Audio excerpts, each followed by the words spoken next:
দোস্ত তাণ্ডব সিনেমাটি প্রথম দিন থেকে চুটিয়ে ব্যবসা করছে। সিঙ্গেল স্ক্রিন থেকে মাল্টিপ্লেক্স গুলোতেও তাণ্ডব সিনেমা দেখতে হুমড়ি খেয়ে পড়েছিল দর্শক। আজকে থেকে আমি সাকিবের ফ্যান টিল এন্ড। দোস্ত এর আগে তাণ্ডব প্রযোজনা প্রতিষ্ঠান জানিয়েছিল মুক্তির 7 দিনের মাথায় তাণ্ডব সিনেমাটি 5 কোটি টাকা ইনকাম করেছিল। এমনকি দোস্ত দর্শক চাহিদা থাকায় মধ্যরাতেও তাণ্ডব সিনেমার প্রদর্শনীর ব্যবস্থা করা হয়। দোস্ত আর এবার তাণ্ডব সিনেমা নিয়ে পাওয়া গেল বিশাল একটি সুখবর। আচ্ছা, সাকিব খানের তাণ্ডব মুভি মোট কত টাকা ইনকাম করতে পারবে অবশ্যই আপনি কমেন্ট করে যাবেন। দোস্ত তাণ্ডব সিনেমার প্রযোজক শাহরিয়ার শাকিল তার ফেসবুকে একটি পোস্ট করেন, যেখানে তিনি জানান তাণ্ডব সিনেমাটি কানাডায় নাকি মুক্তি পাবে।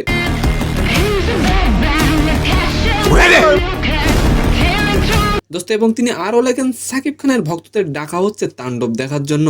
দোস্ত কিছুদিন আগে শোনা গিয়েছিল তাণ্ডব সিনেমাটি নাকি পাইরেসির শিকার হয়েছে দোস্ত, তবে পরবর্তীতে সিনেমা পাইরেসির মূলতা ধরা পড়ে, যার ফলে কিছু সময়ের জন্য হলেও তাণ্ডব সিনেমাটি ডাউনের দিকে গেলেও বর্তমান সময়ে সবকিছু এখন ঠিকঠাক আছে।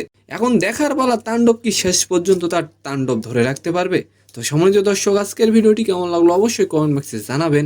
আর ভিডিওটি যদি ভালো লাগে অবশ্যই একটি লাইক দিয়ে আমাদের চ্যানেলটিকে সাবস্ক্রাইব করে দেবেন। ধন্যবাদ।